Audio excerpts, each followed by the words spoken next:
बारामतीची निवडणूक आता बिनविरोध होणार नाहीये हे तर आता जवळजवळ स्पष्ट झालेलं आहे. कारण एकीकडे सुनेत्रा पवार यांनी जरी उमेदवारी अर्ज भरला असला तरी सुद्धा काँग्रेसकडनं सुद्धा आता उमेदवारी अर्ज भरण्यात आलेला आहे. ॲडव्होकेट आकाश मोरे हे आता निवडणुकीच्या रिंगणात आहे. महायुतीकडनं प्रयत्न सुरू होता की ही निवडणूक बिनविरोध व्हावी, पण काँग्रेस ही निवडणूक लढवण्यासाठी, ही जागा लढवण्यासाठी आग्रही होती आणि म्हणूनच त्यांनी आता फॉर्म भरलेला आहे. यामधली महत्त्वाची जी गोष्ट सांगितली ती काँग्रेसकडनं ती म्हणजे एकतर अजित पवारांच्या अपघाताबाबतचा जो FIR आहे तो महाराष्ट्रामध्ये रजिस्टर करण्यात आला नव्हता. अजित पवार उपमुख्यमंत्री होते आणि इतक्या मोठ्या नेत्याचा सुद्धा जर FIR महाराष्ट्रामध्ये होत नसेल, त्याला जर न्याय मिळत नसेल, तर मग आम्ही निवडणूक का नाही लढवायची? आम्ही सुद्धा निवडणूक लढवणार आणि या माध्यमातून आम्ही अजित पवारांना न्याय मागणार, असं सुद्धा त्यांनी म्हटलं होतं. अजित पवारांच्या संदर्भातला जर FIR झाला, तर आम्ही निवडणूक लढवणार नाही, असं सुद्धा त्यांनी याच्यामध्ये म्हटलं होतं आणि त्यामुळे याच गोष्टीवर ते आता निवडणुकीच्या रिंगणात उतरलेले आहेत. ॲडव्होकेट आकाश मोरे हे काँग्रेसकडनं बारामतीची निवडणूक लढवणार आहेत. पण आता आपल्याला या आकाश मोरेंचा सगळा इतिहास जाणून घ्यायचा आहे आणि इंटरेस्टिंग गोष्ट अशी आहे, हे जे मोरे कुटुंबीय आहे यांचा आणि पवार कुटुंबांचा विरोध हा कायम राहिलेला आहे. अर्थात आकाश मोरेंचे जे वडील आहेत ते पवारांचे मित्र राहिलेले आहेत किंवा पवारांचे वैचारिक विरोधक राहिलेले आहेत, त्यांच्यात काही वेगळं वितुष्ट नव्हतं. पण याआधी सुद्धा त्यांनी अनेकदा शरद पवारांच्या विरोधात निवडणूक लढवलेली आहे आणि या आकाश मोरे यांनी अजित पवारांच्या विरोधात सुद्धा निवडणूक लढवलेली आहे. त्यामुळे या निवडणुकांमध्ये त्यांना किती मतदान मिळालं होतं, सध्या काँग्रेसची बारामतीमध्ये किती ताकद आहे आणि काँग्रेसचा बारामतीमधला इतिहास काय आहे, हे सगळं आपल्याला या व्हिडिओच्या माध्यमातून समजावून घेऊयात. सुरुवात करूयात आपण आकाश मोरे यांच्या माध्यमातून. हे आकाश मोरे नेमके कोण आहेत हे आपण समजावून घ्यात. अगदी थोडक्यात त्यांची ओळख करून घ्यात. ते ॲडव्होकेट आहेत. त्यांनी BA LLB केलेलं आहे. ते केवळ कायदेतज्ञ नाही तर सामाजिक क्षेत्रात सुद्धा त्यांनी मोठं काम केलेलं आहे. त्यांचे जे वडील आहेत विजयराव मोरे हे आमदार राहिलेले आहेत, विधान परिषदेचे आमदार होते आणि त्यांचा वारसा समर्थपणे ते पुढे नेत आहेत. गेल्या 20-25 वर्षापासून ते सामाजिक कार्यामध्ये कार्यरत आहेत. आता त्यांनी आणखी काय केलंय तर त्यांनी बारामतीमध्ये गरीब आणि गरजू विद्यार्थ्यांसाठी त्यांनी वसतिगृह सुरू केलेले ते चालवतात, जेणेकरून पैशाअभावी कोणाचे शिक्षण थांबू नये असा सगळा त्यांचा विचार आहे. त्यांच्या मूळ गावी भटक्या विमुक्त समाजातील मुलांसाठी 400 विद्यार्थ्यांची निवासी आश्रमशाळा ते यशस्वीपणे चालवत आहेत.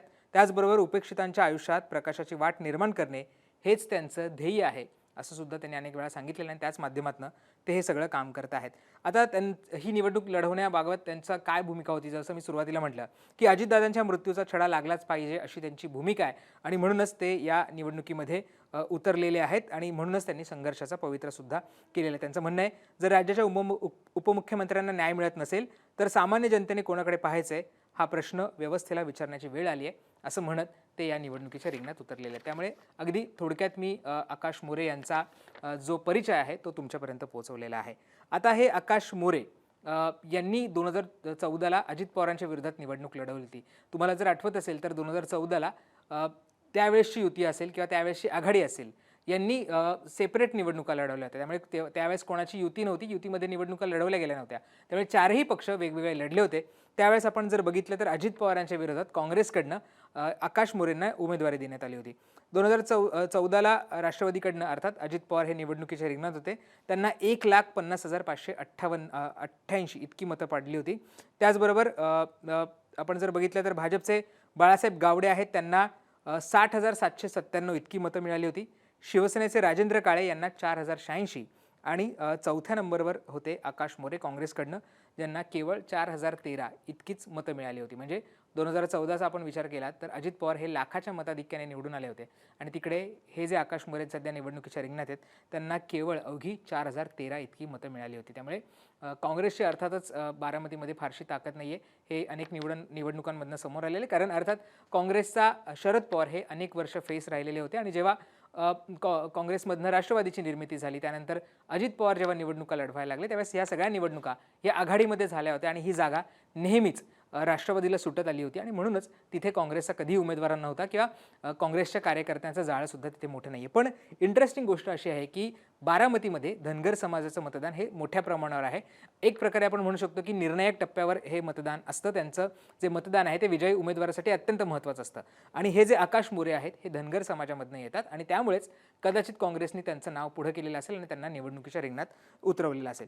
आता मी म्हटलं की जसं आकाश मोरे किंवा मोरे कुटुंबीय आणि पवार कुटुंबीय यांचा याआधी सुद्धा संघर्ष राहिलेला आहे, तो वैचारिक संघर्ष राहिलेला आहे. म्हणजे शरद पवारांच्याच मदतीनं जे आकाश मोरेंचे वडील आहेत ते खरं तर आपण बघितलं तर विजयराव मोरे हे विधान परिषदेवर आमदार म्हणून गेले होते. शरद पवारांनी त्यासाठी प्रयत्न केले होते.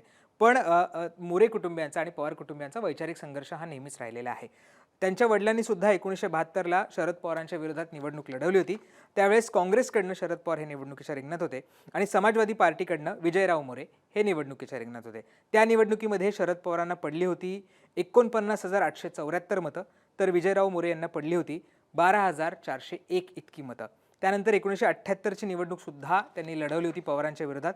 त्यावेळेस काँग्रेसकडनं शरद पवार होते, त्यांना 49,685 इतकी मतं मिळाली होती. तर जनता पार्टीकडनं मोरे लढले होते आणि त्यांना पडली होती 31,047 इतकी मतं ही पडली होती. त्यामुळे विजयराव मोरे हे सुद्धा नेहमीच शरद पवारांच्या विरोधात निवडणुका लढवत आलेले आहेत. पण अर्थातच जेव्हा त्यांना विधान परिषदेवर पाठवलं तेव्हा शरद पवारांकडनं प्रयत्न करण्यात आले होते आणि ज्यावेळेस शरद पवारांनी काँग्रेस सोडली त्यानंतर विजयराव मोरे हे काँग्रेसमध्ये पूर्णपणे सक्रिय झाले किंवा तिथे काँग्रेसचा पूर्ण कारभारसुद्धा ते या सगळ्यामध्ये बघत होते. त्यामुळे ही जी निवडणूक आहे ही आता कशा पद्धतीने होते हे पाहणं महत्त्वाचं असणार आहे. कारण जसं मी म्हटलं की जरी ही निवडणूक बिनविरोध व्हावी अशी इच्छा असली तरी सुद्धा आकाश मोरेच्या माध्यमातून काँग्रेसने तिथे उमेदवार दिलेला आहे आणि त्यांची भूमिका ही स्पष्ट आहे की अजित पवारांच्या संदर्भात न्याय मिळणं अत्यंत आवश्यक आहे. त्यांच्या अपघातासंदर्भातला जो FIR आहे तो दाखल होणं गरजेचं आहे आणि त्यांच्या निवडणुकीचा प्रचार असेल किंवा त्यांची जी भूमिका असेल ती अजित पवारांच्या दृष्टिकोनातूनच असेल असं सुद्धा त्यांनी याच्यामध्ये